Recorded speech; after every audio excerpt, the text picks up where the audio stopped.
بسم الله الرحمن الرحيم. الحمد لله نحمده ونستعينه ونستغفره ونؤمن به ونتوكل عليه ونعوذ بالله من شرور أنفسنا ومن سيئات أعمالنا. من يهده الله فلا مضل له ومن يضلله فلا هادي له. ونشهد أن لا إله إلا الله وحده لا شريك له ونشهد أن سيدنا ومولانا محمدا عبده ورسوله صلى الله تعالى عليه وعلى آله وصحبه وبارك وسلم تسليما كثيرا. أما بعد فأعوذ بالله من الشيطان الرجيم. بسم الله الرحمن الرحيم. إن الذين قالوا ربنا الله ثم استقاموا تتنزل عليهم الملائكة ولا تخافوا ولا تحزنوا وابشروا بالجنة التي كنتم توعدون. نحن أولياؤكم في الحياة الدنيا وفي الآخرة ولكم فيها ما تشتهي أنفسكم ولكم فيها ما تدعون نزلا من غفور رحيم. ومن أحسن قولا ممن دعا إلى الله وعمل صالحا وقال إنني من المسلمين. صدق الله العظيم.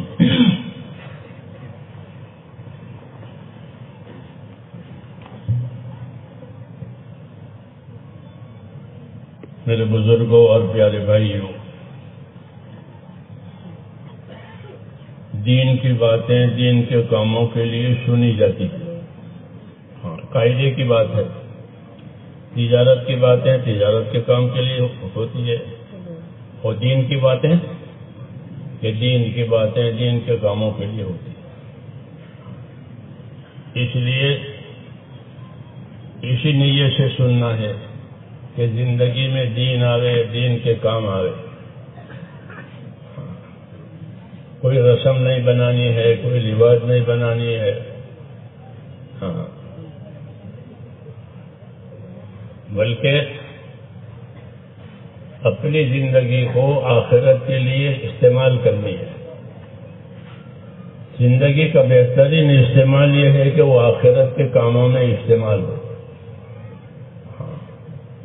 کیونکہ ہم کو آخرت کے لیے پیدا ہی کیا ہے اللہ تعالیٰ. یہاں کے لیے نہیں پیدا کیا. یہاں کے لیے پیدا کیا ہوتا تو یہیں رہتے. ہاں، یہاں کے لیے نہیں پیدا کیا بلکہ آخرت کے لیے پیدا کیا ہے. چنانچہ آدمی آخرت میں رہے گا، وہاں سے واپس نہیں آئے گا. وہ اس کا اصلی ٹھکانہ ہے. یہ ہم کو سمجھایا ہے کہ ہمارا اصلی ٹھکانہ، ہماری اصلی جگہ، جیسے مسافر سفر کہیں کہیں کا کرے واپس اپنے گھر آئے گا. پھر کہاں جانا ہے؟ کہیں نہ گھر آ گیا. ایسے ہی کہ وہ اصلی جگہ ہے، اصلی گھر ہے، وہ آخرت ہے. یہ ہم کو تعلیم دی گئی ہے. اور یوں بتایا اور فرمایا کہ ان الدنیا خلقت لکم وانکم خلقتم للآخرہ. یہ بتایا کہ اللہ نے دنیا تمہارے لیے پیدا کر دی ہے. بڑا انعام ہے کہ دنیا کی ہر چیز کو اللہ نے ہمارے لیے پیدا کیا تو ہمارے کام میں لگایا ہے. خالی پیدا نہیں کیا ہے بلکہ اس کو ہمارے کام میں لگایا ہے. ہمارے لیے پیدا بھی کیا ہے اور ہمارے کام میں بھی لگایا ہے. لیکن آدمی اس سے غافل ہے، اسے خبر نہیں ہے کہ ساری چیز تیرے کام میں لگی ہوئی ہے. زمین ہو، آسمان ہو، ہوا ہو، پانی ہو، آگ ہو، یہ سب اسباب تیرے کام میں لگے ہوئے ہیں. ہاں، تیری خدمت کے لیے ہے. یہ اللہ میاں نے کہا ہے، یہ سب تیرے لیے ہے.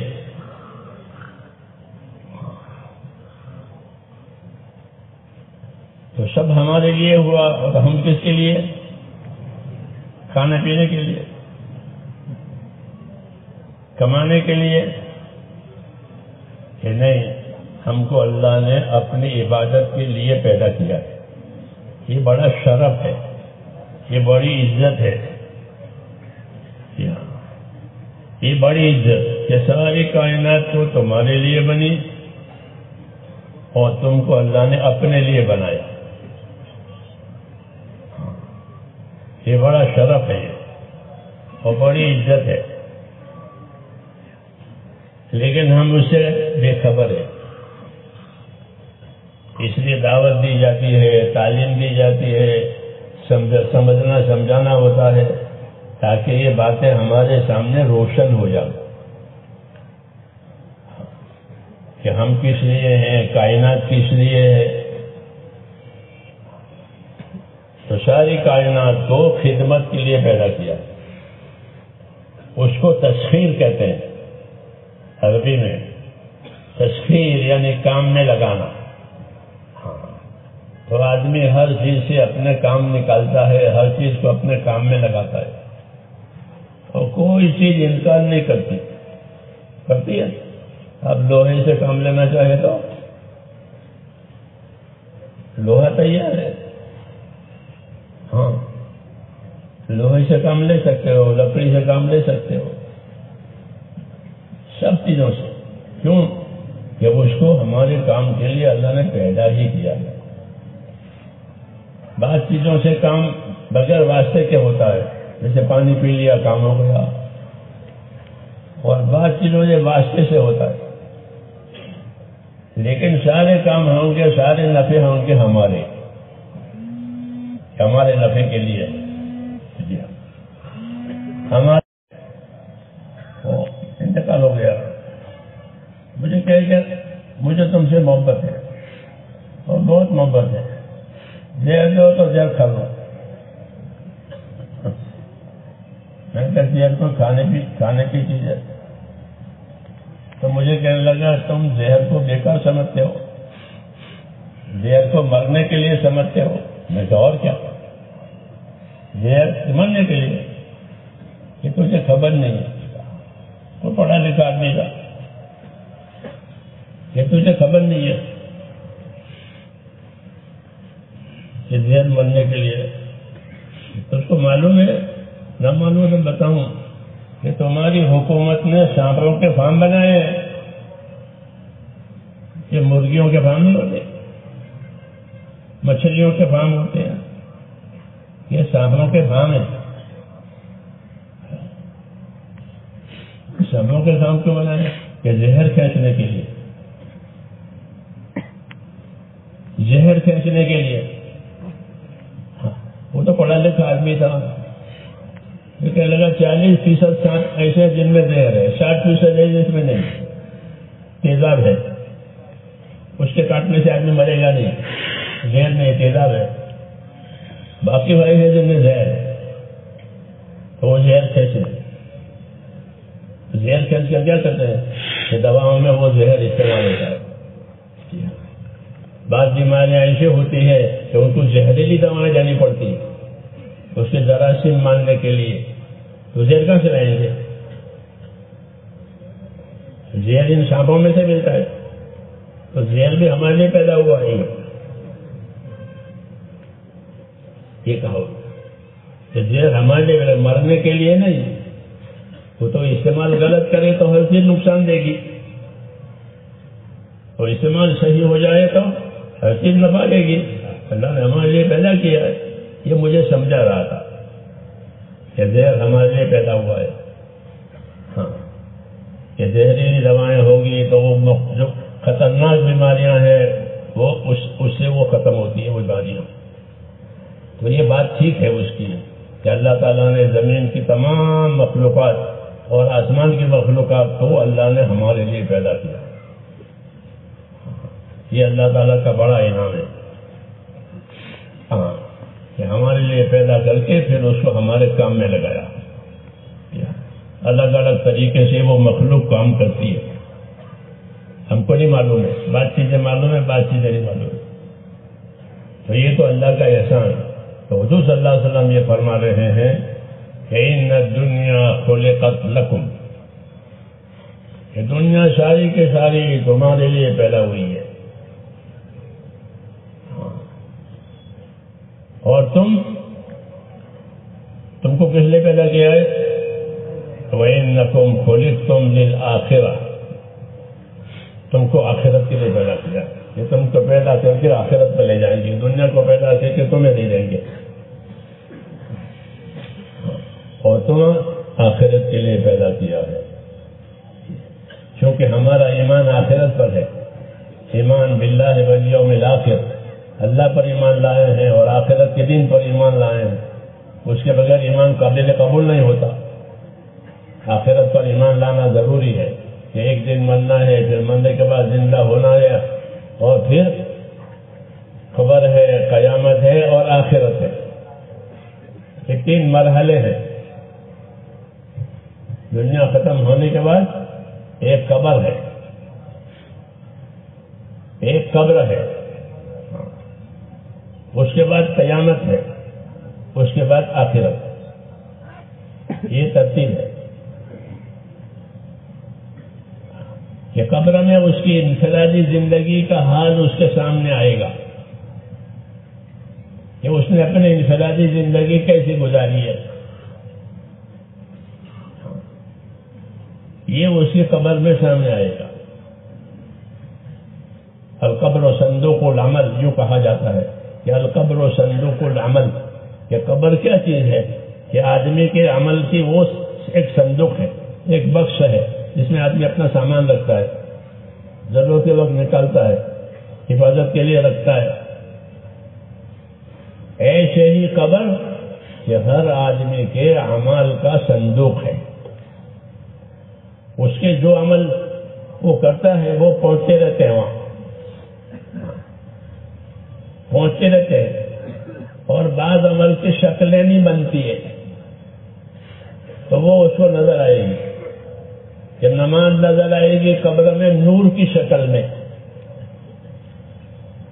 نماز کیسے آئے گی؟ نور، الصلاۃ نور، حدیث شریف میں کہ الصلاۃ نور، کہ نماز نور ہے۔ اپنی زندگی کو نمازوں کے ذریعے سے نورانی بناؤ تاکہ اندھیرے میں سے نکل جاؤ۔ اندھیرا کس چیز کا ہوتا ہے؟ کہ دو چیزوں کا ہوتا ہے۔ آدمی کے دل پر اندھیرا دو چیزوں کا ہوتا ہے، ایک جہالت کا، ایک غفلت کا۔ یہ دو چیزیں اندھیرا پیدا کرتی ہیں۔ ایک غفلت، غافل ہونا، اپنی ذمہ داریوں کو پورا نہ کرنا، اس کو غفلت کہتے ہیں۔ یہ ذمہ داری ہے، خبر بھی ہے کہ یہ ذمہ داری ہے، نہیں پورا کرتے، اسے کیا کہتے ہیں؟ یہ غافل ہے۔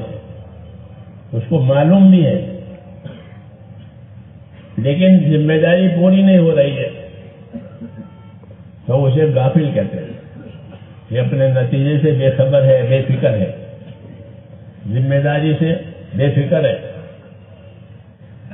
تو غفلت ایک بیماری ہے، جیسے اور بیماریاں بدن کو خراب کرتی ہے، غفلت ایک بیماری ہے جو روح کو خراب کرتی ہے، روح کو خراب کرتی ہے، وہ ہے غفلت، یعنی اپنی ذمہ داریوں سے بے پرواہ ہونا۔ آدمی کی ذمہ داری جو دنیا کی ہے وہ اس کی ضرورتیں ہیں، اسے کوئی بے پرواہ نہیں ہوتا، اسے کوئی بے پرواہ نہیں ہوتا، اپنی ضرورتیں پوری کرتے ہیں کیونکہ جانتے ہیں کہ ضرورت پوری نہیں ہوگی تو تکلیف ہوگی، کھائے گا نہیں کھانا بھوک سے تکلیف ہوگی، پیے گا نہیں تو پیاس سے تکلیف ہوگی، دوا نہیں کرے گا تو بیماری سے تکلیف ہوگی۔ تو ضرورتوں کی وجہ سے وہ ڈرتا ہے اور ضرورتیں پوری کرتا ہے، یہ آدمی کا مزاج ہے۔ پھر ضرورت پوری ہو گئی تو پھر راحت لیتا ہے، یہ دونوں میں زندگی چلی جاتی ہے، یہی غفلت ہے۔ ضرورت پوری ہوئی راحت لے لی، ضرورت پوری ہوئی راحت لے لی، تو جانور بھی کرتا ہے۔ جانوروں کو نہیں دیکھا کہ وہ چلیں گے اور جب ضرور لیا تو کسی سائے میں بیٹھ جائیں گے، اور چارہ چلنے والے جانور ہیں تو وہ بیٹھے بیٹھے جگالی کریں گے، جگالی کریں گے، منہ چلا چلیں گے، دیکھنا گائے بھینس آرام سے اندر جو گیا ہے وہ دوبارہ آتا ہے، پھر اس کو سنبھالتے ہیں کہ کھا پی لیا. تو اتنا کام نہیں ہے، یہ تو جانور بھی کر لیتا ہے، یہی غفلت کا سامان ہے. تو میں نے کہا یہ کہ وہ ہے غفلت، اور غفلت کا مطلب یہ ہے کہ اپنی زندگی کی کیا ذمہ داری ہے اس سے بے فکر ہونا، یہ بیماری ہے. دوسری بیماری ہے جہالت، کہ اپنی ذمہ داریوں سے ناواقف ہونا. سمجھ میں آ رہی بات؟ اپنی ذمہ داریوں سے ناواقف ہونا. دنیا میں لوگ اپنی ذمہ داریوں سے واقفیت حاصل کرتے ہیں، ہاں،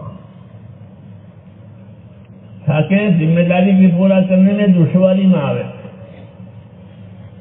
دین کا بھی میرے بھائیوں یہی تقاضا ہے کہ جو ذمہ داریاں اللہ تعالیٰ نے ڈالی ہے اس سے واقفیت حاصل کرو، اس سے بے خبر نہ رہو.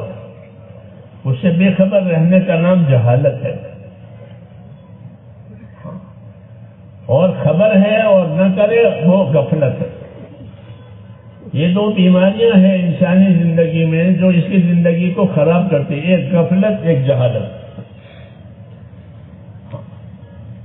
غفلت زیادہ شدید ہے کیونکہ خبر ہے وہ نہیں کرتے، اور جہالت سنگین ہے کہ خبر ہی نہیں لی کہ مجھے کیا کرنا ہے.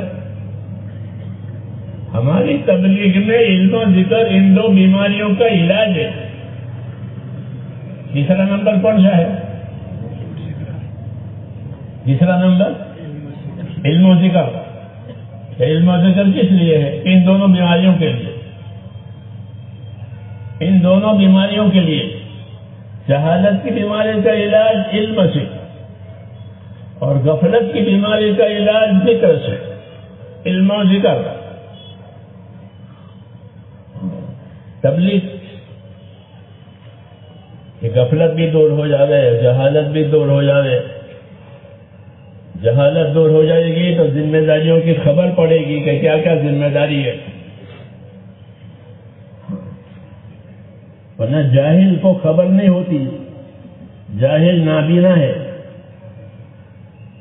جاہل کیسا ہے؟ نابینا، اندھا. اس کو معلوم نہیں ہے کہ آگ ہے کہ پانی ہے. وہ تو بیچارہ اندھا ہے. کالا ہے کہ گورا ہے انسان، اس کو نہیں خبر پڑتا، تو نابینا ہے.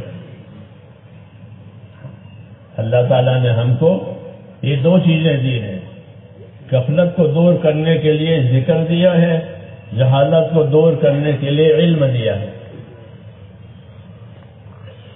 یہ دعوت ہے. ہاں، خالی پھرنا نہیں ہے، خالی نکلنا نہیں ہے. ہاں، خالی نکلے تو ایسا جو خالی چکی چلاوے، پیٹ بھر جائے گا، پیٹ بھرے گا. خالی ہل چلا رہے کھیت میں تو فصل آئے گی؟ فصل نہیں آئے گی ہل چلانے سے.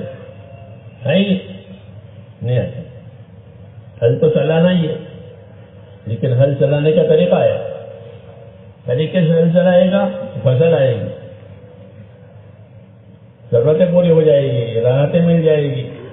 ایسی چکی چلے گی کہ خالی چکی نہیں چلے گی، کچھ ڈال کے چلے گی تو آٹا باہر آئے گا، ضرورت پوری ہو جائے گی. اس لیے میرے دوستوں، دعوت اور تبلیغ جو ہے زندگی کے ذمہ داریوں کے سمجھنے کا نام ہے کہ میری زندگی کی کیا کیا ذمہ داری ہے. اس سے ہر جینے والا باخبر رہے تاکہ موت کے بعد مسئلہ آسان ہو جائے. اگر وہ اپنی زندگی کی ذمہ داریوں سے بے خبر ہے تو اس کا مسئلہ موت سے پہلے تو چلے گا. کھائے گا، پیے گا، کمائے گا، شادی کرے گا، یہ تو ضروریات ہے، یہ تو پوری ہوگی. لیکن مسئلہ مشکل ہو جائے گا موت کے وقت میں. کہ مقصد پر زندگی نہیں رہی، راحت پر زندگی رہی، مقصد پر زندگی نہیں رہی، ضرورت پر زندگی رہی.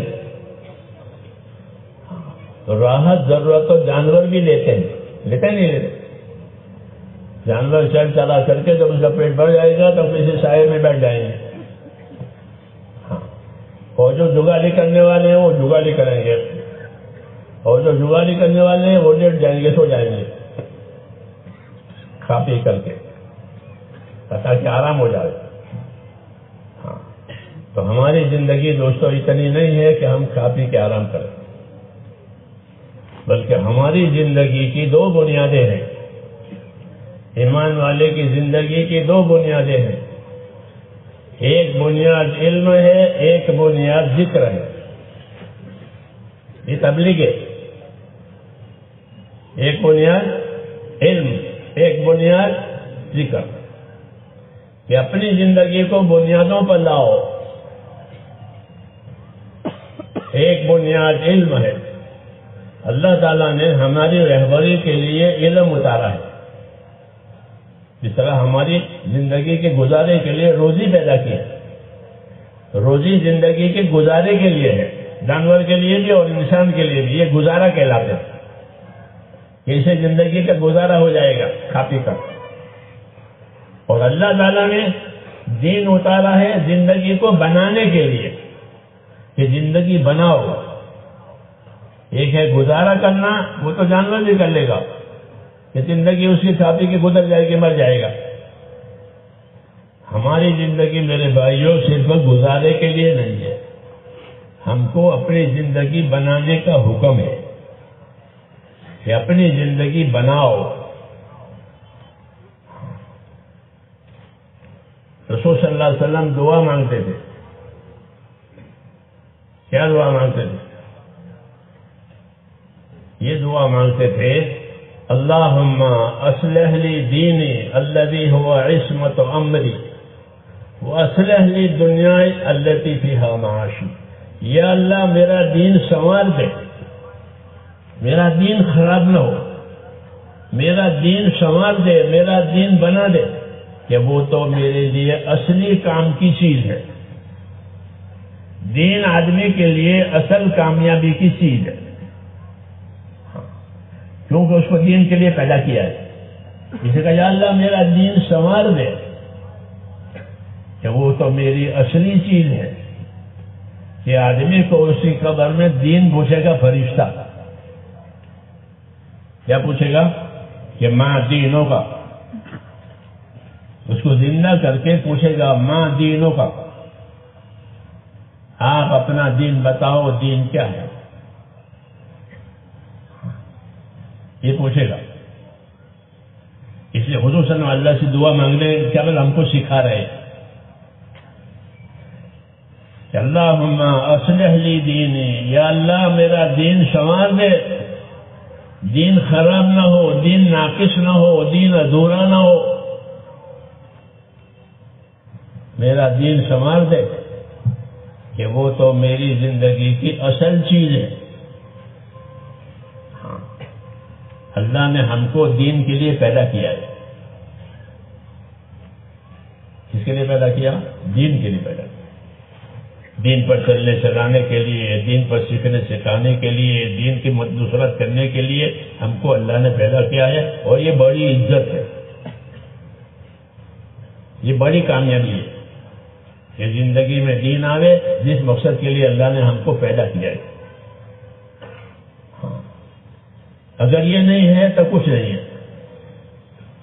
دین نہیں ہے تو پھر کچھ نہیں ہے، اندھیرا ہے. 4 دن کی چاندنی، پھر اندھیری رات ہے. 4 دن زندگی گزارے گی، پھر ہمیشہ کے اندھیرے میں رہے گا اپنی قبر میں، ہمیشہ کا اندھیرا. جی ہاں، قیامت تک. کیوں؟ کہ دین نہیں ہے. روشنی جو آئے گی دلوں میں اور قبروں میں وہ دین کی وجہ سے آئے گی. ایمان کا نور ہوتا ہے، نماز کا نور ہوتا ہے، ہر عبادت کا نور ہوتا ہے. ہر عبادت کا نور ہوتا ہے جو دلوں میں اترتا ہے. جب آدمی پابند ہوتا ہے تو وہ نور اندر اترتا ہے دلوں میں، پھر اس نور کو لے کر کے اپنی قبر میں جائے گا، باقی چیزیں یہاں رہ جائے گی۔ ہاں، حاکم کی حکومت، تاجر کی تجارت، مزدور کی مزدوری، ذمہ دار کی ذمہ داری، کہ وہ تو آنکھ بند ہوتے ہی ختم ہو جائے گی۔ جن چیزوں کو آنکھ دیکھ رہی ہے وہ آنکھ بنتے ہی اسے تعلق ختم ہو جاتا ہے، اس کا نام موت، اس کا نام موت۔ آنکھیں جن جن چیزوں کو دیکھ رہی تھی، موت پر اس کا سلسلہ ختم، کوئی نفع اسے اب نہیں ہوگا۔ یہ سلسلہ ہے، اللہ تعالیٰ نے دنیا کو ایسا بنایا کہ جتنی چیزیں نظر آئے گی موت پر اس کا تعلق ختم ہو جائے گا۔ اس لیے ہم کو دوسری چیز اللہ نے دی ہے، وہ دین دیا ہے کہ دین کا تعلق ختم نہیں ہوگا، بلکہ دین اسی قبر میں جائے گا۔ سمجھ میں آئی نا بات؟ اور کیسے قبر میں جائے گا؟ ایسے قبر میں جائے گا کہ آدمی کا دین ایک خوبصورت انسان کی شکل میں اس کے پاس ہوگا۔ آدمی اپنے قبروں میں اکیلا ہوتا ہے، اصل میں ہمارے سامنے آخرت کے حالات آتے نہیں ہیں۔ جی ہاں، ادھر ادھر کی باتیں ہوتی ہے، یہ آخرت کی بات ہے کہ آدمی جب قبر میں ہوتا ہے اس کے سامنے ایک شکل آئے گی، انسانی شکل، خوبصورت، اچھی حالت میں، جس کو دیکھ کر تو قبر میں اکیلا ہے، گھبرا رہا ہے، وہ اس کو شکل دیکھ کر اس کو ایک قسم کی انسیت ہوگی۔ تو پوچھے آپ تو بہت اچھے آدمی ہو، آپ کا رہنا، آپ کا آنا مجھے بہت اچھا لگتا، آپ کون ہو؟ تو وہ کہے گا میں آپ کا دین ہوں، میں آپ کا دین ہوں۔ جیسے ایک دور دراز کے سفر میں کوئی جان پہچان والا آدمی، رشتے دار مل جائے آدمی تو کتنی خوشی ہوتی ہے، تو اس کو وہ آدمی نظر آئے گا، تو پوچھا آپ کون ہیں؟ آپ سے مجھے بڑا جی لگ رہا ہے، میں قبر میں گھبرا رہا تھا۔ تو وہ کہے گا میں آپ کا دین ہوں۔ سمجھ میں آئی نا بات؟ اور میں آپ کے ساتھ رہوں گا، اور میں آپ کو اصلی آرام کی جو جگہ ہے وہاں پہنچاؤں گا۔ تو میت کی وحشت دور ہو جائے گی، ورنہ وہ اکیلا گھبرا رہا ہے وہاں اندھیرے میں۔ حدیث کی دعا ہے، اللہم آنس وحشتی فی قبری، اللہم آنس وحشتی فی قبری، اے اللہ قبر میں میری وحشت میں مجھے میرے لیے انسیت پیدا کر، کہ میں قبر میں اکیلا ہوں گا، گھبراہٹ ہوگی، تو میری گھبراہٹ دور کر کے میرے لیے انسیت پیدا کر۔ جیسے کوئی جان پہچان کا مل گیا سفر میں، جی ہاں، رشتے دار مل گیا تو انسیت ہو جاتی ہے، اچھا لگتا ہے۔ ہاں، تو اس آدمی سے میت کو انسیت ہوگی، اچھا لگے گا، تو پھر آپ کو نہیں کہ میں آپ کا دین ہوں۔ سمجھ میں آئی نا بات؟ یہ بات ساری حدیثوں میں ہے کہ میں آپ کا دین ہوں، آپ کے ساتھ رہوں گا اور آپ کو اصلی آرام کی جگہ پر پہنچاؤں گا۔ یہ اصلی کامیابی ہے کہ زندگی مقصد پر آ گئی، غفلت پر نہیں رہی اور جہالت پر نہیں رہی، بلکہ زندگی دین پر آئی۔ یہی دعوت ہے کہ اپنی زندگیوں میں دین لاؤ۔ مولانا محمد یوسف صاحب فرماتے تھے جس طرح دوائیں، کہ دواؤں کا فائدہ اس وقت ہوگا جب دوائیں اندر جاوے، بدن میں جاوے، بدن میں جائے تو دوا کا فائدہ، تو گھر میں رہے دوائیں، الماریوں میں رہے کہ کوئی فائدہ نہیں۔ مال ہے، مال ہے، دوا ہے، لیکن جب بدن میں جاوے تو آنکھ کی دوا آنکھ کا فائدہ کا ذریعہ بنے گی، پیٹ کی دوا پیٹ کے فائدے کا ذریعہ بنے گی۔ ایسے ہی میرے دوستو کہ دین زندگیوں میں آوے کہ یہ دین فائدہ دے گا، یہ دین فائدہ دے گا۔ تو دین زندگیوں آنے کا کیا مطلب ہے؟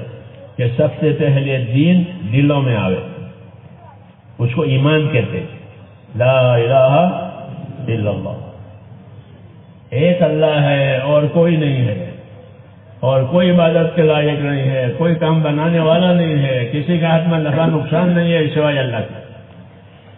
یہ پہلی منزل ہے دین کی کہ زندگی میں ایمان آوے، اللہ سے تعلق پیدا ہو جائے، اس کو ایمان کہتے ہیں۔ یہ اصل ہے، اللہ سے تعلق پیدا کرو۔ اللہ سے ہمارا تعلق عبادت اور بندگی کا ہے، رشتہ داری کا نہیں ہے۔ اللہ کا کوئی رشتہ دار نہیں، اللہ اکیلا ہے۔ ہاں، تو پھر تعلق جو ہے بندوں کا وہ کون سا تعلق ہے؟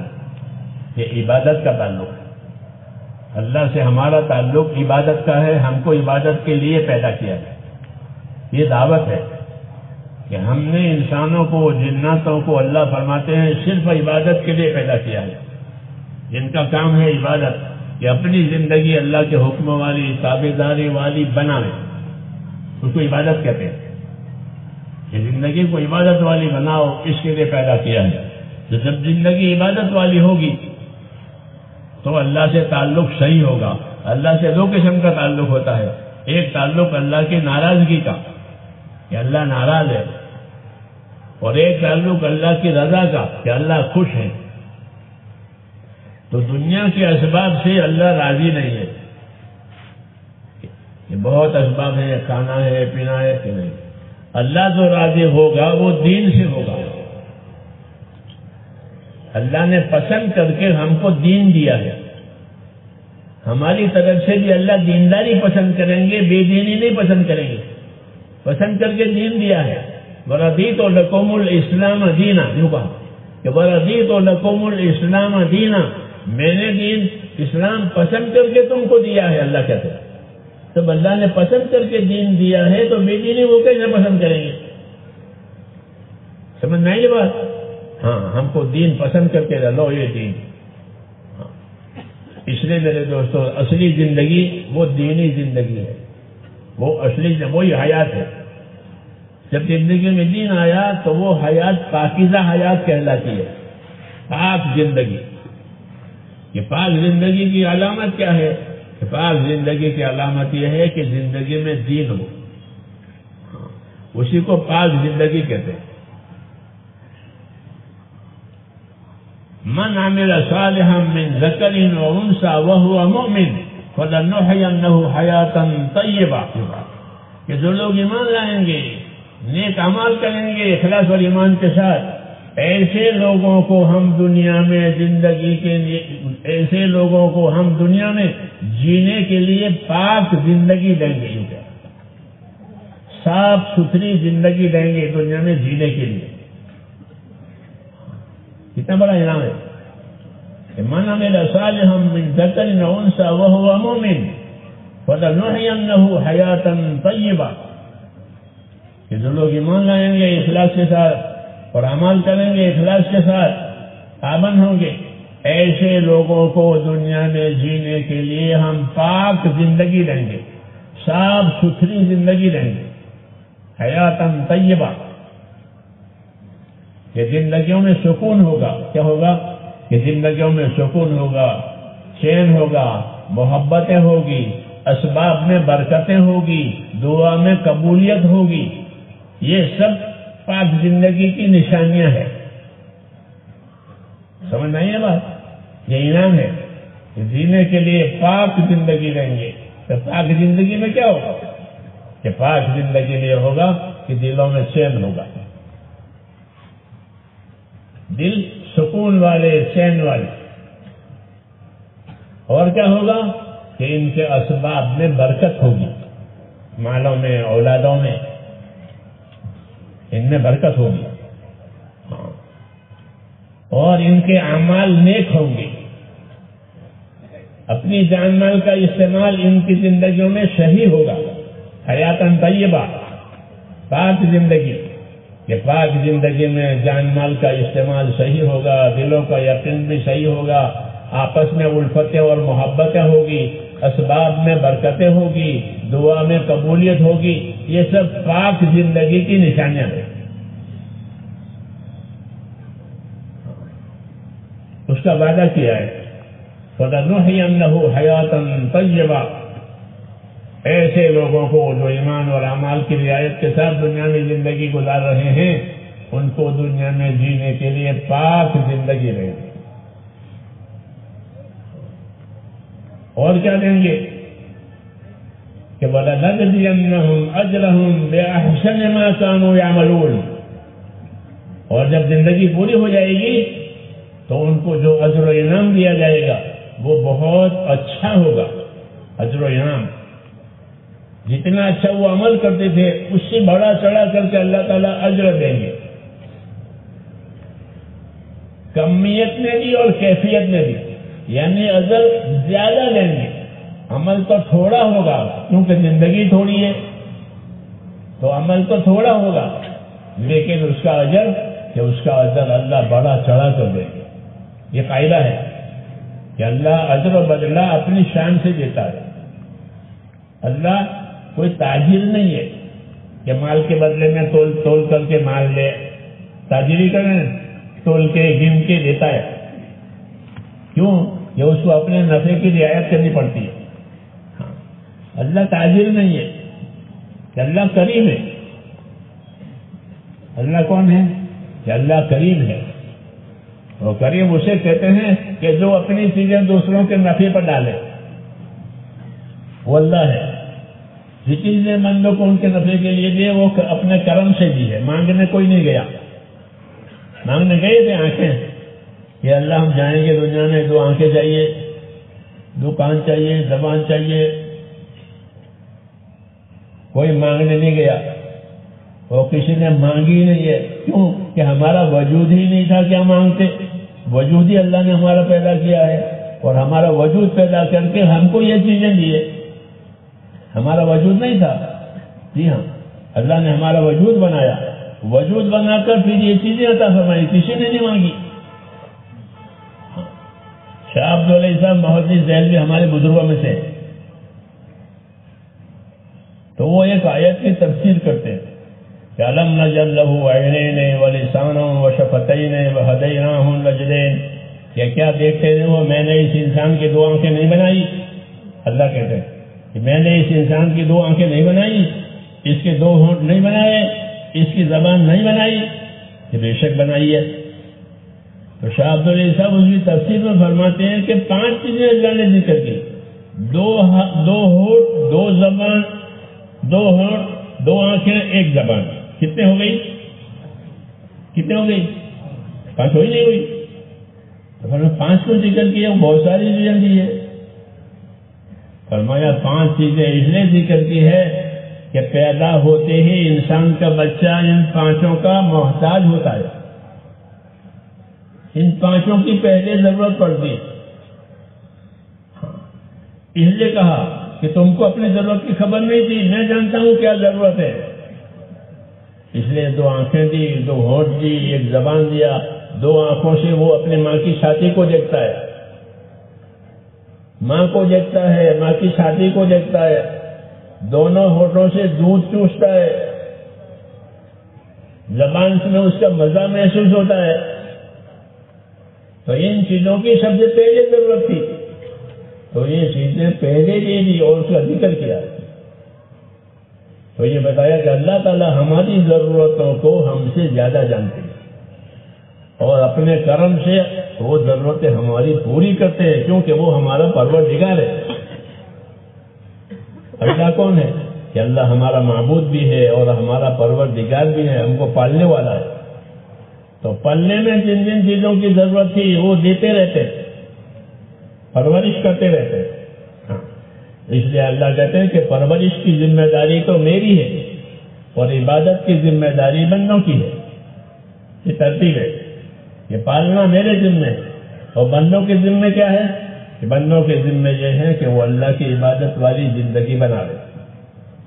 کیوں؟ کہ میں نے جناتوں کو انسانوں کو فرمایا کہ میں نے جناتوں کو اور انسانوں کو اپنی عبادت کے لیے پیدا کیا ہے اور کسی کام کے لیے نہیں پیدا کیا. باقی سب چیزیں ان کے کام کے لیے پیدا کرتی، سب چیزیں تمہارے کام کے لیے پیدا کی اور تم کو عبادت کے لیے پیدا کیا. یہ دعوت ہے، یہ دعوت ہے کہ ہماری زندگی اللہ کی عبادت کے لیے ہے. جب عبادت قائم ہوگی تو کیا ہوگا؟ کہ عبادت قائم ہوگی تو خدا کی مدد ہوگی. اللہ کی مدد لینے کے لیے اللہ کی عبادت کرنا ضروری ہے کہ اللہ راضی ہو کر مدد کرے گا، جس سے دنیا بھی بنے گی، آخرت بھی بنے گی۔ ایاک نعبد و ایاک نستعین میں یہ سبق ہے کہ اللہ ہم تیری عبادت کریں گے، تجھ سے مدد لیں گے۔ کہ مدد تو سوائے اللہ کے اور کوئی دیتا نہیں ہے۔ جی ہاں، اللہ ہی مدد دے گا، اور اس کا راستہ عبادت کا راستہ ہے۔ عبادت کے راستے سے اللہ سے مدد لو، عبادت کرو، زندگی عبادت والی بناؤ، اور اللہ سے مدد لو، اللہ سے کامیابی لو۔ یہ دعوت ہے، یہ دعوت ہے کہ زندگیوں کو عبادت والی بناؤ۔ عبادت کے لیے ہم کو اسباب دیے ہیں، ایک جانی طاقت دی ہے، ایک مالی طاقت دی ہے۔ یہ دو طاقتیں دی ہے، جانی طاقت دی ہے، عقل دی ہے، سمجھ دی ہے، بدن کے اندر طاقت دی ہے، تندرستی دی ہے، سوچ فکر، یہ سب۔ اور دوسرے نمبر میں کہ اسباب پیدا کیے، مال پیدا کیا، مال پیدا کیا اللہ نے، تو بدن میں بھی طاقتیں دی ہیں، باہر سے بھی طاقتیں دی ہیں، جانی مالی طاقت اس کو کہتے ہیں۔ اللہ نے جانی مالی طاقت کو اس لیے دیا ہے تاکہ اس کی طاقت سے اللہ کی عبادت کرے۔ لیکن جب بندہ جانی مالی طاقت سے عبادت نہیں کرتا، گناہ کرتا ہے، یہ طاقت تو عبادت کے لیے دی تھی اور کر رہا ہے گناہ، تو پھر اللہ تعالیٰ کا غضب نازل ہوتا ہے۔ ہاں، اللہ تعالیٰ کا غضب نازل ہوتا ہے، اور زندگیوں کو اللہ تعالیٰ نامراد بناتے ہیں دنیا میں۔ کیوں؟ کہ انہوں نے جانی مالی طاقتوں کو غلط استعمال کیا۔ اس لیے دعوت یہ ہے کہ اپنی جانے والی طاقتوں کو حکموں پر لگاؤ کہ اللہ نے مجھے کیا حکم دیا ہے، اللہ نے مجھے کسی سے منع کیا ہے، اس کو سنو، اس کو سیکھو، اس کو پوچھو، تاکہ زندگی صحیح ترتیب پر آئے۔ اس لیے اللہ تعالیٰ نے شروع میں رسول بھیجے تھے۔ رسول اس لیے بھیجے تھے تاکہ زندگی کا رخ صحیح ہو جائے، زندگی نہ بگڑے، کیونکہ آدمی کو وہ ملے گا جو اس نے زندگی میں کیا۔ ہاں، باقی چیزیں تو اس کی موت پر ختم ہو جائے گی، حاکم کی حکومت، تاجر کی تجارت، زمیندار کی زمینداری، یہ تو ختم، اس کا رشتہ ٹوٹ جائے گا۔ لیکن اس نے جو زندگی میں عمل کیے ہیں وہ اس کے ساتھ ہے، اس لیے عمل کی دعوت دی جاتی ہے، عمل کی دعوت دی جاتی ہے۔ ایک تو اللہ سے یقین پیدا کرو، صحیح، وہ ایمان ہے، اور ایمان کے بعد کہ ایمان کے بعد اپنے اعمال کو درست کرو تاکہ جان اور مال کا استعمال صحیح ہو جائے۔ جان اور مال کا استعمال صحیح کرنے کے لیے میرے بھائیوں اللہ نے دین دیا ہے۔ جان کا استعمال صحیح کرنے کے لیے جانی عبادتیں دی ہے، مال کا استعمال صحیح کرنے کے لیے مالی عبادتیں دی ہیں۔ ہم جان سے بھی عبادت کریں گے، نماز کہ نماز جانی عبادت، اس میں مال کی ضرورت نہیں پڑتی، جانی عبادت ہے، اور بڑا عمل ہے نماز۔ نماز کیسا عمل ہے کہ ایمان کے بعد سب سے بڑا عمل وہ ہے نماز۔ بڑی مدد نماز کے ذریعے سے ملے گی مسلمان کو، بڑی مدد کہ اس کی نماز کے ذریعے سے ملے گی۔ بڑی مدد کیا ہوگی؟ کہ بڑی مدد یہ ہوگی کہ اللہ ساتھ ہو جائیں گے۔ جب اللہ ساتھ ہوں گے تو پھر کسی کی ضرورت نہیں ہے، پھر ضرورت ہے کسی کی؟ جب اللہ ساتھ ہے تو سب چیزیں ساتھ ہے۔ تو اللہ نے بشارت دی ہے کہ انی معکم لئن اقمتم الصلاۃ وآتیتم الزکاۃ وآمنتم برسلی، کہ میں تمہارے ساتھ ہوں، اس شرط پر کہ تم نماز قائم کرو گے، زکوٰۃ ادا کرو گے، اور اپنے رسول کی اطاعت کرو گے۔ یہ تین کام بتائے، نماز قائم کرو گے، زکوٰۃ ادا کرو گے، اور رسول کی تابعداری کرو گے، رسول کی سنتوں پر، رسول کے طریقوں پر سیکھ کر کے عمل کرو گے۔ رسول نے ہمیں طریقے دیے ہیں، رسول صلی اللہ علیہ وسلم نے ہمیں سنتیں دی ہیں۔ نماز میں بھی سنتیں ہیں، زکوٰۃ میں بھی سنتیں ہیں۔ اس کو خاص طور سے ذکر کیا کہ کیونکہ نماز کا تعلق بدن سے ہے، وہ زکوٰۃ کا تعلق مال سے ہے. اپنی جانی ترتیب بھی صحیح ہو جائے اور مالی ترتیب بھی صحیح ہو جائے، اس کے لیے اللہ نے نمازیں دی ہیں، زکوٰتیں دی ہیں. اس لیے ہماری ذمہ داری ہوتی ہے میرے دوستوں کہ ہم نماز کو اچھی بنائیں. کیسی بنائیں؟ کہ نماز کو اچھی بناؤ. حضور صلی اللہ علیہ وسلم نے ہم کو یہ دعوت دی ہے کہ ایسے نماز پڑھا کرو جیسے مجھے نماز پڑھتے ہوئے دیکھا ہے. تو ہم نے تو نہیں دیکھا، لیکن حضور صلی اللہ علیہ وسلم کے صحابہ نے آپ کو نماز پڑھتے ہوئے دیکھا ہے اور انہوں نے اس نماز کی تبلیغ کی ہے، لوگوں کو پہنچایا ہے کہ ایسی پڑھو، ایسی پڑھو، ایسی پڑھو. تو اس طرح یہ نماز تبلیغ کے ذریعے سے ہمارے پاس آئی ہے. 5 وقت کی نماز، یہ نماز ایسے ادا کرو جیسے مجھے نماز پڑھتے ہوئے دیکھا ہے. اس لیے زندگی کو سنوارنے کے لیے میرے بھائیوں سب سے پہلا سبق جو ہے ہماری نمازیں ہیں کہ ہماری نمازیں کیسی ہونی چاہیے، کیا علم و ذکر والی ہونی چاہیے. کیسی ہونی چاہیے؟ تیسرا نمبر ہے نا علم و ذکر، کہ ہماری نماز علم و ذکر والی ہونی چاہیے، کہ ہم کو نماز کے بارے میں علم ہو کہ نماز میں کیا فرض ہے، نماز میں کیا واجب ہے، نماز میں کیا مکروہ ہے اور نماز پر کیا فضیلت ملے گی. اس کو علم کہتے ہیں کہ مجھے نماز پڑھنے پر کیا ملے گا. صبح کی نماز جو پڑھے گا اسے کیا ملے گا. صبح کی نماز پڑھی، یہیں سے شروع کریں کہ صبح کی نماز پڑھی ہے تو اسے کیا ملے گا. حضور صلی اللہ علیہ وسلم فرمایا من صلی صلاۃ الصبح فہو فی ذمۃ اللہ، جس نے صبح کی نماز پڑھ لی وہ اللہ کی حفاظت میں آ گیا، اللہ اس کا ضامن ہو گیا. جیسے کوئی گرفتار ہوتا ہے تو اس کو ضمانت پر چھڑاتے، ضامن پر چھڑاؤ، تو اس کی حفاظت کہ جس نے نماز فجر کی پڑھی تو اللہ اس کا ضامن ہے، اللہ اس کا حفاظت کرنے والا ہے. اب کوئی اس کو نہ ستاوے. حدیثوں میں کہ فجر کی نماز پڑھنے والے کو کوئی نہ ستاوے. کیوں؟ کہ وہ نماز فجر پڑھنے کی وجہ سے اللہ کی ضمانت اور ذمے میں آ گیا ہے. اگر کوئی اس کو ستاوے گا، کوئی اس کو ایذا دے گا تو اللہ پوچھیں گے کہ میں نے ایک آدمی کی حفاظت کی تھی، میری حفاظت کے ذمہ تم نے کیوں توڑا. سمجھ نہیں بات کہ جو صبح کی نماز پڑھ لیتا ہے وہ اللہ کی ذمہ داری میں آ جاتا ہے. یہ انعام ہے، یہ انعام ہے. اس لیے میرے دوستوں میں کہہ رہا تھا کہ نماز بڑی چیز ہے کہ ایک تو آدمی اللہ کی ذمہ داری میں آ جاتا ہے، اللہ کی حفاظت میں آ جاتا ہے. دوسرا کہ اللہ کی مدد بھی نمازوں کے ذریعے سے لی جاتی ہے. ہم اللہ کی مدد کے ہر وقت محتاج ہیں، تو مدد لینے کا کیا راستہ ہے؟ کہ مدد لینے کا راستہ نماز ہے. استعینوا بالصبر والصلاۃ، اللہ سے مدد لیا کرو، مدد مانگا کرو، صبر کر کے نماز پڑھ کے. صبر کرے، گناہ نہ کرے، صبر کرے. اور کیا کرے کہ اللہ سے مدد لینے کے لیے نمازیں پڑھے. کہ اللہ نے اپنے سے مدد لینے کے لیے ہم کو نماز دی ہے. تمام نبیوں کو نماز دی ہے مدد کے لیے. جب کبھی کوئی ضرورت پڑی کہ نماز پڑھ کر اللہ سے دعا مانگے.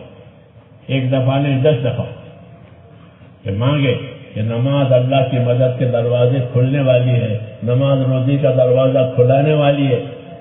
یہ انعامات ہے اس کی کہ نمازوں کے ذریعے سے کامیابی لو. انی معکم لئن اقمتم الصلاۃ وآتیتم الزکوٰۃ، میں تمہارے ساتھ ہوں اگر تم نماز قائم کرو گے اور زکوٰۃ ادا کرو گے اور رسول کی تابعداری کرو گے.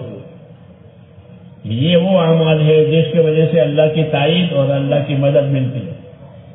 جب اللہ کی تائید اور مدد حاصل ہوگی تو حالات ٹھیک ہو جائیں گے.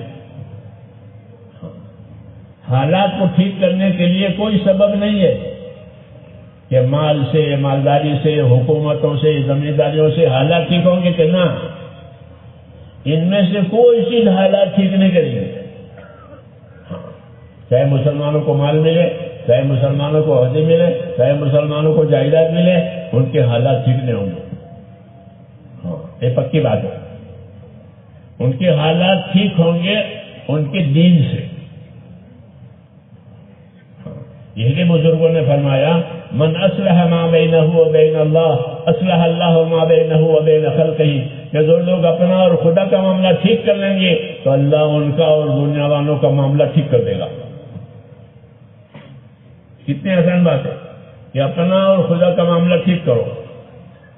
جب اپنا اور خدا کا معاملہ ٹھیک ہو جائے گا تو پھر ساری دنیا والوں کے معاملے ٹھیک ہو جائیں گے. دشمن دوست ہو جائیں گے، ناموافق حالات موافق ہو جائیں گے، دعاؤں میں قبولیت آئے گی، اسباب میں برکت آئے گی، دلوں میں چین آئے گا. یہ سب اس پر ہے کہ اللہ سے ہمارا معاملہ ٹھیک ہو جائے. اسی کی دعوت ہے کہ اگر یہ ہو گیا تو پھر مددوں کے برکتوں کے دروازے کھل جائیں گے. اس لیے میرے دوستوں دین دے کر کے اور دین کی محنت دے کر کے ہم کو اللہ تعالیٰ نے اس راستے پر ڈالا ہے کہ ایک تو دین کو اپنی زندگی میں اتارو، ایمان بنے، یقین بنے، خدا کا خوف بنے. کیا بنے؟ کہ دلوں میں اللہ تعالیٰ کا خوف آئے. کہ جب خوف دلوں میں آئے گا تو ہر بدی سے بچنے کی طاقت پیدا ہو جائے گی. ہاں ہر بدی سے، ہر گناہ سے بچنے کی طاقت جو آئے گی وہ خوف کی وجہ سے آئے گی. اس لیے اللہ کا خوف اپنے اندر پیدا کرنا چاہیے. جن باتوں سے اللہ نے ڈرایا ہے، وعیدیں آئی ہیں، ان کو پڑھو، ان کو سنو، ان کو سناؤ. یہ ہمیں کہا گیا ہے تاکہ اندر خوف پیدا ہو. رسول صلی اللہ علیہ وسلم اللہ تعالیٰ سے خوف مانگتے تھے. حضور صلی اللہ علیہ وسلم تو تھے ہی خوف والے، اللہ سے ڈرنے والے. ہم کو سکھانے کے لیے آپ نے فرمایا میں تم میں سب سے زیادہ اللہ سے ڈرنے والا ہوں. یہ فرمایا. اور پھر خوف مانگتے تھے تاکہ امت اللہ سے خوف مانگے. کیا مانگے؟ ہمیں بھی اللہ سے خوف مانگنا چاہیے. جیسے روزی مانگتے ہیں، تندرستی مانگتے ہیں، اولاد مانگتے ہیں. ہم کو دعوت دی ہے کہ اللہ سے خوف مانگو. کتنا مانگو خوف؟ بے ہوش ہو جاؤ اتنا کہ خوف تمہارے ہوش اڑ گئے. کہ اتنا نہیں، وہ بھی بتایا کتنا مانگے، کتنا خوف مانگے کہ بے ہوش ہو جاؤ. اللہم اقسم لنا من خشیتک ما تحول به بیننا وبین معصیتک. اے اللہ مجھے اپنا اتنا خوف دے کہ تیرا خوف میرے اور گناہوں کے درمیان میں آڑ بن جائے، کہ اس خوف کی وجہ سے میں گناہ تک نہ جاؤں. جیسے آدمی کو آگ کا خوف ہوتا ہے تو آگ کے پاس جاتا ہے، پانی میں ڈوبنے کا خوف ہوتا ہے تو پانی پر کوئی جاتا ہے نہیں. کہ خوف کی وجہ سے بچاؤ ہو جاتا ہے، ہلاکت سے بچتا ہے خوف کی وجہ سے. ایسے ہی عذاب سے بچے گا خوف کی وجہ سے.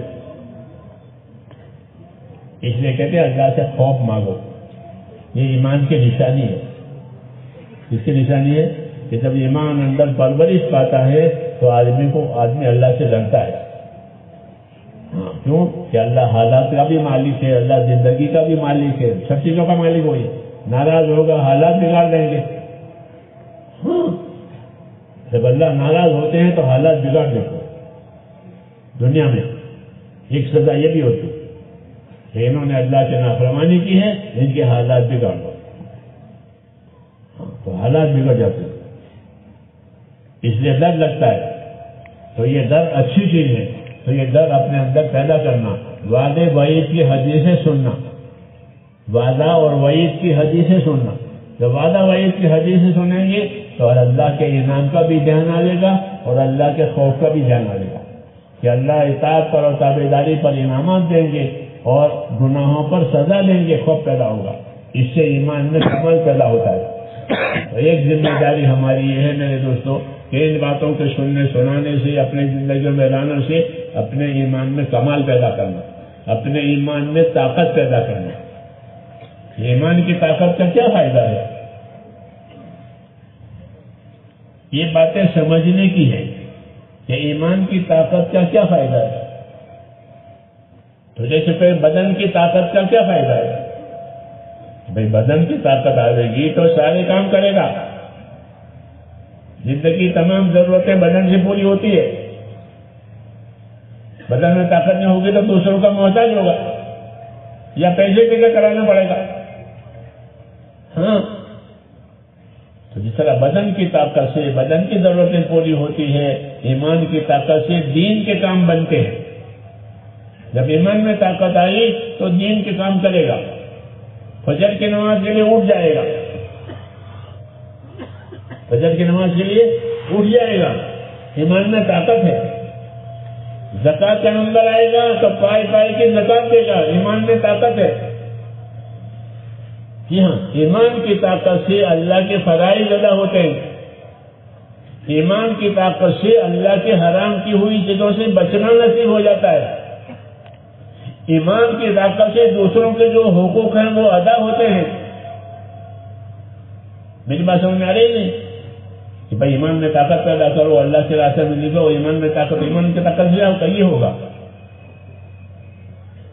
ایمان کی طاقت سے یہ ہوگا کہ جو اللہ کے فرائض ہیں وہ ادا ہوں گے. نماز اپنے وقت پر پڑھے گا، اس کا ایمان اندر سے ڈراتا ہے، ایمان اس کو چلاتا ہے. اس لیے اللہ کے فرائض ادا ہوں گے. 5 وقت کی نماز برابر ادا کرے گا. مالدار ہوگا تو پائی پائی کی زکوٰۃ دے گا. کیوں؟ یہ حق ہے اللہ کا. مال میں زکوٰۃ اللہ کا حق ہے، جس طرح نماز اللہ کا حق ہے. نماز کس کا حق ہے؟ کیونکہ اللہ کے لیے پڑھی جاتی ہے. تو نماز اللہ کا حق ہے، ایسے زکوٰۃ اللہ کا حق ہے کہ اتنا مال اللہ کے نام پر غریبوں کو دے دو. 8 قسم کے لوگ اللہ نے قرآن میں بتائے ہیں جن کو زکوٰۃ دینی ہے. یہ ہمارے علم و ذکر کی بات ہے. ہاں، کتنے آدمی؟ 8 قسم کے آدمی قرآن شریف بتائیں کہ یہ 8 قسم کے آدمی ہیں، ان کو اپنے مال کی زکوٰۃ دے گا مالدار آدمی. یہ فرض ہے. یہ کیا ہے؟ فرض. جب ایمان میں طاقت آئے گی تو اپنے مال کی زکوٰۃ ادا کرے گا. ایمان میں طاقت نہیں ہے تو مال جمع کرے گا، زکوٰۃ باقی رہ جائے گی. زکوٰۃ پوری ادا نہیں ہوگی، باقی رہے گی. چنانچہ آج یہ ہو رہا ہے کہ مسلمانوں کے مالوں میں سے پوری زکوٰۃ ادا نہیں ہوتی، اس لیے ان کے مالوں میں برکت نہیں ہے. ان کے مالوں پر مصیبتیں آتی ہیں، بیماریاں آئی، لڑائیاں ہوئی، مال اس میں چلا جاتا ہے، برکت نہیں ہے. کیوں؟ کہ اس کا جو حق ہے وہ ادا نہیں ہو رہا ہے. میرے بھائیوں، تبلیغ کا مقصد صرف خروج نہیں ہے کہ بھائی نکل گئی اتنی جماعتیں تو ٹھیک ہے. خروج کا کیا مقصد ہے؟ کہ خروج کا مقصد یہ ہے کہ زندگی میں اللہ تعالیٰ کے احکامات آئیں، اللہ کے فرائض ادا ہو جائیں، اللہ کے حرام کی ہوئی چیزوں سے بچنا نصیب ہو جائے، اور اللہ کے بندوں کے جو حقوق ہو وہ ہم سے ادا ہو جائیں. یہ تبلیغ کا مقصد ہے کہ فرائض ادا ہو جانا. آپ دیکھو نا، 5 فرائض کی فضیلتیں لکھی ہے: کلمہ، نماز، روزہ، زکوٰۃ. ہے فضائل کتنی چیزوں کے ہیں؟ 5 چیزوں. کیوں؟ یہ 5 چیزیں اسلام کی بنیاد ہے. یہی اسلام ہے کہ ایمان صحیح ہو جاوے، نماز صحیح ہو جاوے، زکوٰۃ ادا ہو جاوے، حج ہو جاوے، روزے ہو جاوے. یہی اصل زندگی ہے.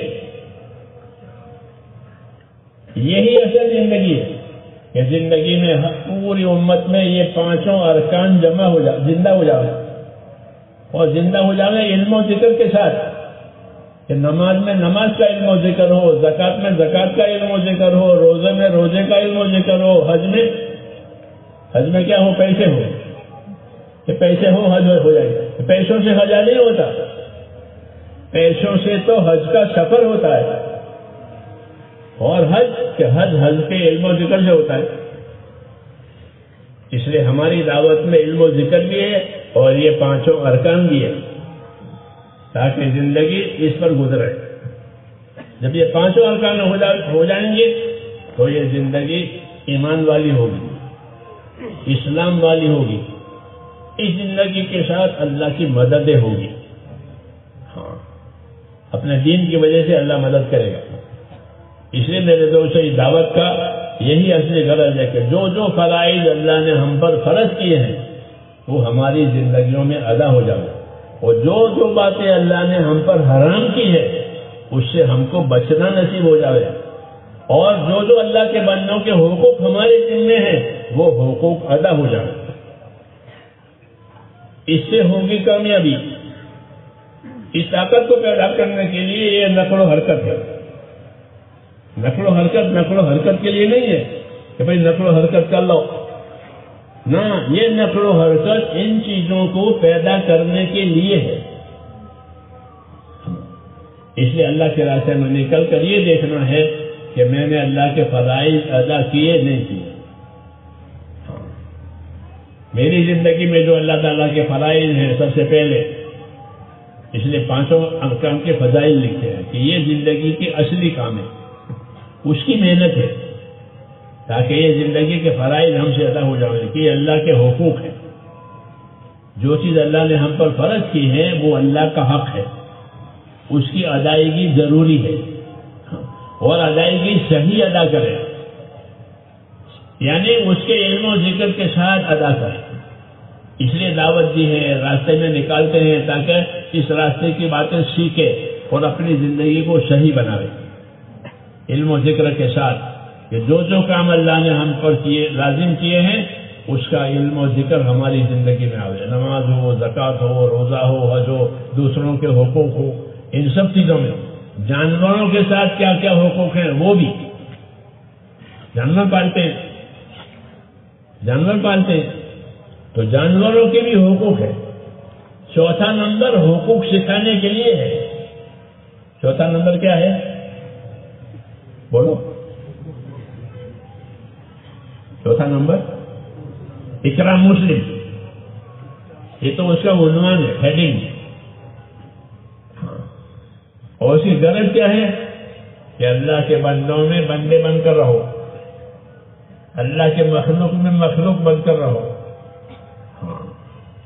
یہ مطلب ہے کہ اللہ کے بندوں میں بندے بن کر، یہ بھی بندے ہیں، میں بھی بندہ ہوں۔ یہ نہیں کہ میں بڑا ہوں یہ چھوٹے ہیں، کہنا یہ نہیں، میں اچھا ہوں یہ برے ہیں، کہنا یہ نہیں، یہ بھی بندے، میں بھی بندہ۔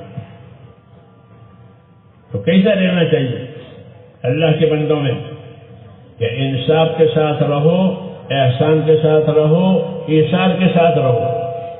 یہ 4 نمبر کا مطلب ہے کہ انصاف کے ساتھ رہو دنیا میں۔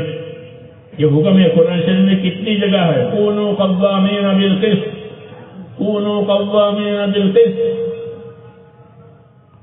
یہ حکم قرآن شریف میں بار بار ہے۔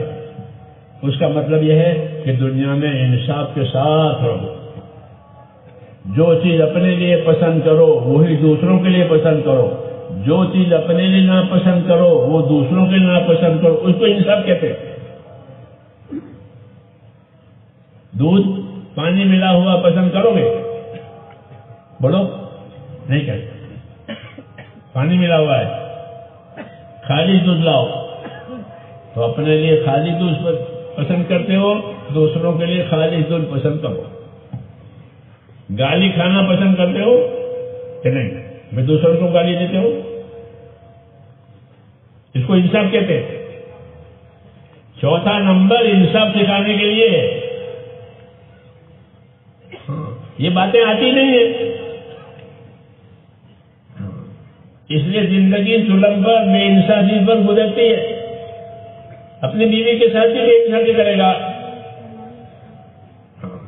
حالانکہ بیوی ایک برابر کی چیز ہے، بیوی ایک برابر کی چیز ہے، بیوی کے حقوق آپ پر ہے اور آپ کے حقوق بیوی پر ہے، تو وہاں بھی انصاف سے رہنا ہے۔ کونوا قوامین بالقسط، کہ دنیا میں انصاف کے ساتھ رہو۔ رسول صلی اللہ علیہ وسلم کے بارے میں ہے کہ امرت لأعدل بینکم، مجھے حکم ہے کہ تمہارے درمیان میں انصاف قائم کرو. تو حضور کو انصاف کرنے کا حکم ہے کہ زندگی انصاف کے ساتھ گزارو. جو اپنے لیے پسند کرو وہ دوسروں کے لیے پسند کرو، جو اپنے لیے ناپسند کرو وہ دوسروں کے ناپسند. یہ انصاف یہ ہر وقت واجب ہے. علماء کہتے ہیں کہ انصاف ہر وقت واجب ہے اور ظلم ہر وقت حرام ہے.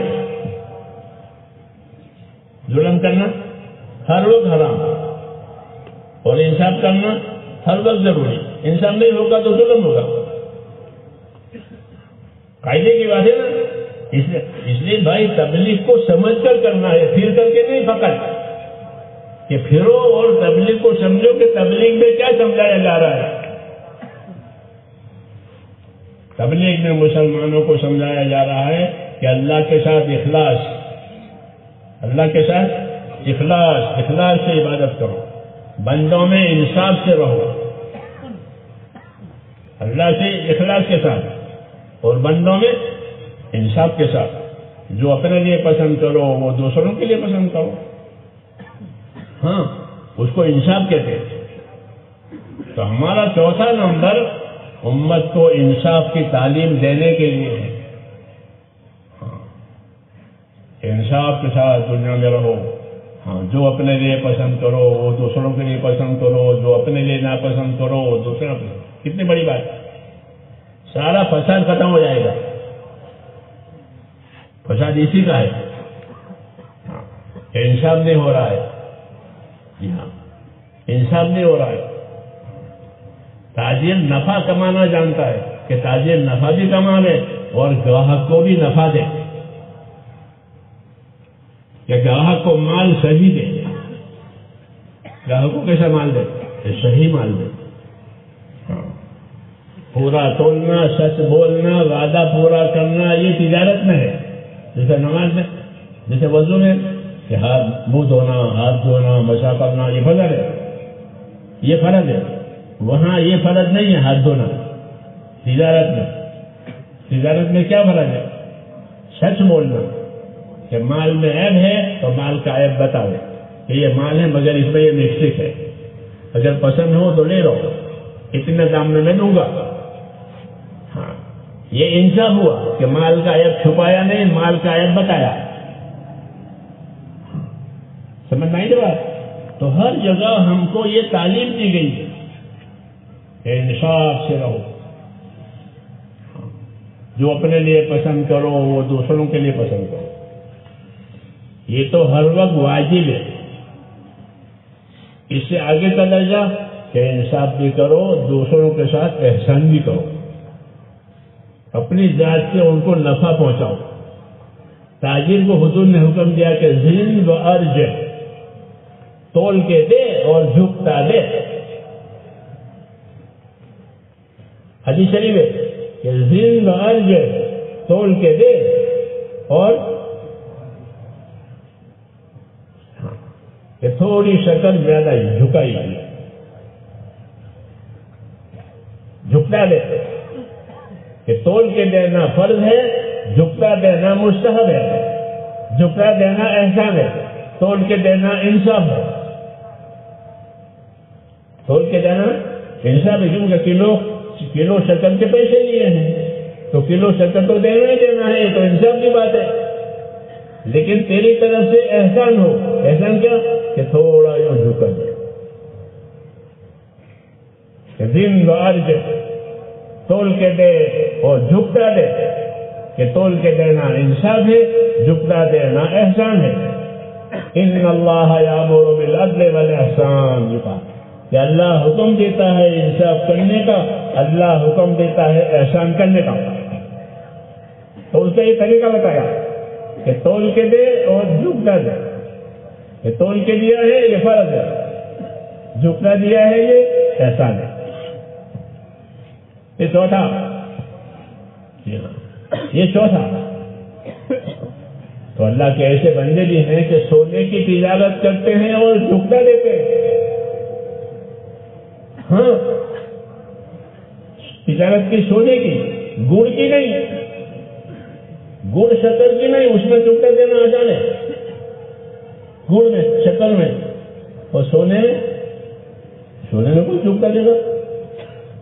ایسے بندے بھی ہیں، کیوں کہ اللہ کے نبی نے حکم دیا ہے کہ جھکتا دو.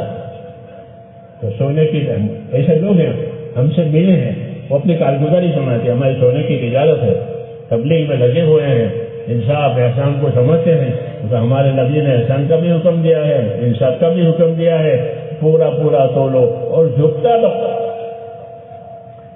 تو ہم اپنا سونا بھی تھوڑا سا جھکتا دیتے ہیں.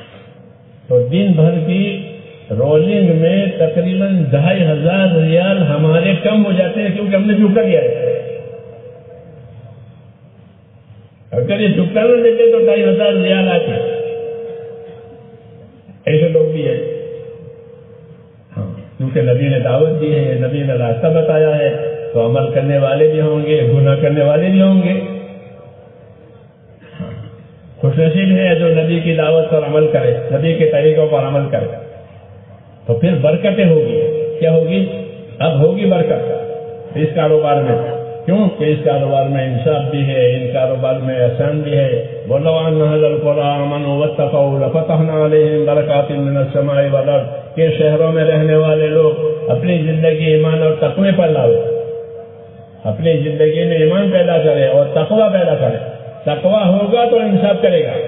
اعدلوا هو أقرب للتقوى. انصاف کرو کہ انصاف کرنا تقوی سے قریب ہے. انصاف کون کرے گا؟ تقوی والا کرے گا، اللہ سے ڈر والا کرے گا. جس کو ڈر ہوگا وہ انصاف کرے گا. تو کہا اعدلوا هو أقرب للتقوى. انصاف کرو کہ انصاف کرنا تقوی سے قریب ہے، پرہیزگاری سے قریب ہے. جب یہ باتیں ہوں گی تو پھر زمین میں اللہ تعالیٰ ان کی چیزوں میں برکتیں دے گا. یہ بھوکے نہیں مریں گے، ان کی اولاد بھی بھوکے نہیں مرے گی، بلکہ ان کی برکتیں نسلوں تک جائیں گی. ہاں، کیوں؟ یہ ایمان تقوی والے ہیں، انصاف کرنے والے ہیں، احسان کرنے والے ہیں. تو اس لیے بندوں کے ساتھ انصاف اور احسان کا معاملہ، اللہ کے ساتھ اخلاص اور استقامت کا معاملہ، کہ اللہ کی عبادت اخلاص سے کرو، اللہ کی عبادت استقامت کے ساتھ کرو، پابندی کے ساتھ. اور معاملہ بندوں سے آنے تو کہ انصاف سے معاملہ کرو، احسان سے معاملہ کرو. یہ نبوت کے طریقے کہلاتے ہیں. اس کے یہ نبوت کے طریقے. ہاں، یہ نبوت کے طریقوں میں یہ ہے کہ اللہ کے ساتھ اخلاص، اللہ کے ساتھ اطاعت، ہاں، ایمان اخلاص اللہ کا حق، اور انصاف احسان بندوں کا حق. کہ مخلوق میں احسان سے رہو، انصاف سے رہو. جانور پالا ہے تو حضور نے فرمایا یہ گونگے جانوروں کے بارے میں اللہ سے ڈرو. ایک اونٹ دیکھا جو بلبلا رہا تھا، حضور صلی اللہ علیہ وسلم نے فرمایا یہ کس کا اونٹ ہے؟ بتایا یہ نوجوان انصاری ہے، اس کا ہے. اس کو بلایا کہ دیکھو یہ اونٹ بلبلا رہا ہے، یہ مجھے شکایت کر رہا ہے، شکایت کر رہا ہے کہ یہ مجھ سے کام لیتے ہیں زیادہ اور چارہ دیتے ہیں تھوڑا. تو یہ انصاف نہیں ہے. انصاف ہے کہ کام تو اونٹ سے پورا لے اور چارہ تھوڑا دے. ہاں، کہ جیسے ان سے کام لیتے ہو اسے چارہ بھی دو، اپنا حق وصول کرتے ہو، اس کا حق دباتے ہو. تو انصاف جانوروں کے ساتھ بھی یہ ہم کو سکھایا ہے دین نے، انصاف سے رہو. تو فرمایا یہ اونٹ مجھ سے شکایت کر رہا ہے کہ مجھ سے کام تو زیادہ لیتے ہیں اور میرا چارہ تھوڑا ہوتا ہے، تو مجھے تکلیف ہے. اس لیے فرمایا گونگے جانوروں کے بارے میں اللہ سے ڈرو. مولانا تھانوی رحمۃ اللہ علیہ نے مستقل کتاب لکھی ہے ایک، اس میں جانوروں کے حقوق بتایا مسلمانوں کو. جیسے ماں باپ کے حقوق ہیں، رشتے داروں کے حقوق ہیں، اولاد کے حقوق ہیں، پڑوسی کے حقوق ہیں، کہ جانوروں کے حقوق ہیں. ایک کتاب لکھی اس میں جانوروں کے حقوق بتائے. ہمارا دین ہے کہ ہم پر حق ہے، جس چیز کا حق ہے اس کا حق ادا کرو. حق بھی ادا کرو اور احسان بھی کرو. حق تو دینا ہی دینا ہے، اپنی طرف سے احسان. ان اللہ یامر بالعدل والاحسان، اللہ حکم دے گا تم کو انصاف کرنے کا، اللہ حکم دے گا تم کو احسان کرنے کا، کہ اللہ احسان کرنے والوں سے محبت کرتے ہیں، کہ جو بندے دوسروں کے ساتھ احسان کرتے ہیں اللہ ان سے محبت کرتے ہیں، ان سے راضی ہوتے ہیں۔ یہ ہمارا دین ہے میرے دوستوں، یہ کیا ہے؟ ہمارا دین ہے۔ انصاف سے رہو، چاہے دشمنی ہو گئی لیکن دشمنی میں بھی انصاف سے رہو۔ جی ہاں، یہ حکم ہے کہ کسی کی دشمنی تم کو بے انصافی پر نہ لے جاؤ، انصاف سے رہو چاہے دشمنی ہے۔ تو دشمنی میں بھی انصاف ہے، اور زندگیوں میں آپس میں احسان ہے، انسانوں کے ساتھ، جانوروں کے ساتھ۔ یہ تبلیغ ہے۔ تبلیغ میں خالی خروج نہیں ہے، خروج تو ہے ہی ہے، لیکن خروج کے ساتھ یہ 6 کے 6 نمبر ہیں کہ یہ زندگی میں آوے۔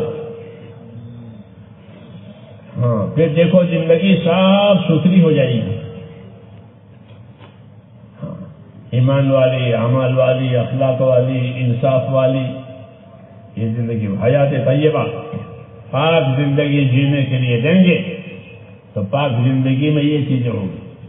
پھر اللہ کا جو بھی کام کرے گا وہ اللہ کو راضی کرنے کے لیے کرے گا، دکھانے کے لیے نہیں، دکھانے کے لیے نہیں، اپنے غرض کے لیے نہیں، بلکہ جو کام کرے اللہ کو راضی کرنے کے لیے کرے۔ یہ ہم کو دعوت ہے کہ اخلص دینک یکفیک العمل القلیل، اپنے دین میں اخلاص پیدا کرو، اللہ کے لیے، آخرت کے لیے کرنے والے بنو، تو تھوڑا عمل بھی بہت ہو جائے گا۔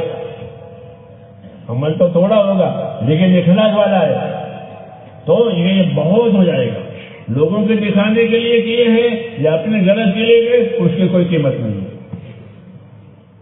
لوگوں نے دیکھ لیا، واہ واہ کہہ دیے، یہ نہیں۔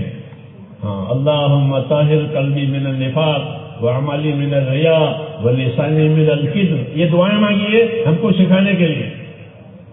اللہم طہر قلبی من النفاق، یا اللہ میرے دل کو نفاق سے پاک کر دے، منافق نہیں، مخلص، منافق نہیں بلکہ مخلص بنے، اللہ کو راضی کرنے والا بنے، کہ میرے دل میں سے ایک تو نفاق نکال دے اور میرے عمل میں سے ریاکاری نکال دے، کہ میں دکھانے کے لیے کام نہ کروں، اللہ کو راضی کرنے کے لیے کام کروں۔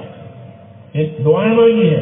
دعائیں کیوں مانگی ہے؟ ہم کو تعلیم دینے کے لیے کہ اپنے عمل میں اخلاص پیدا کرو، اپنے عمل کو دکھانے کے لیے مت کرو، اپنے عمل کو غفلت سے مت کرو، طریقے سے کرو کہ اس کی وجہ سے عمل بنے گے، اور جب اعمال درست ہو جائیں گے میرے دوستوں، پھر حالات صحیح ہو جائیں گے۔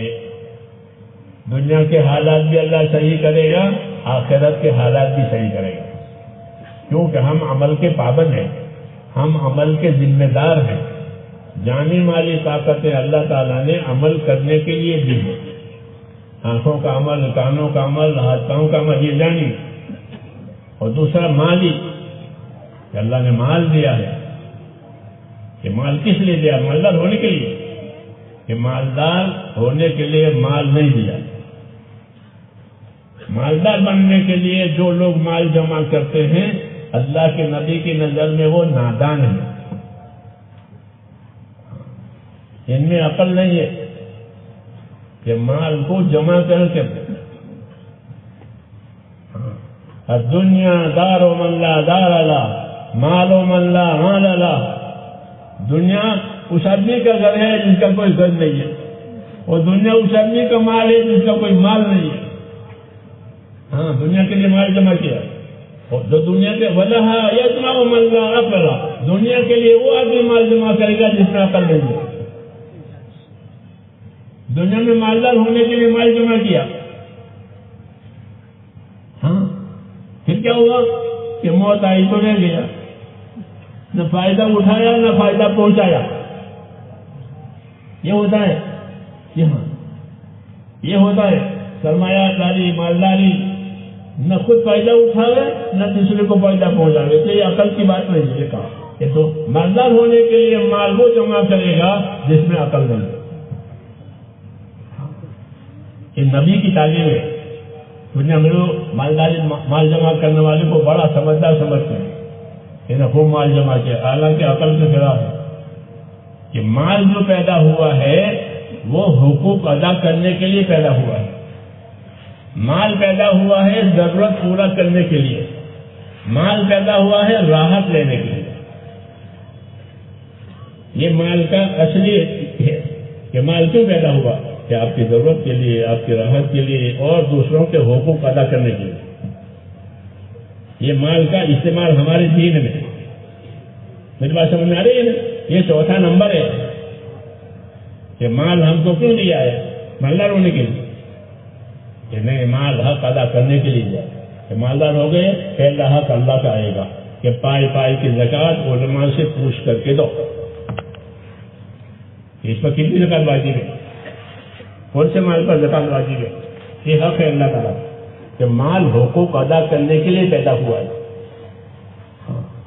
جمع ہونے کے لیے نہیں، کیونکہ اس کو جمع کرنے کوئی فائدہ ہی نہیں ہے. مال جمع کرنے سے کوئی فائدہ نہیں ہے سوائے نگرانی کرنے کو. نگرانی کرنے پر کوئی چوری نہ کرے، کوئی ادھار مانگنے میں آئے. ہاں ادھار مانگنے والے تو بھی بھاری پڑ جائے، ہاں کہے تو مشکل، نہ کہے تو مشکل.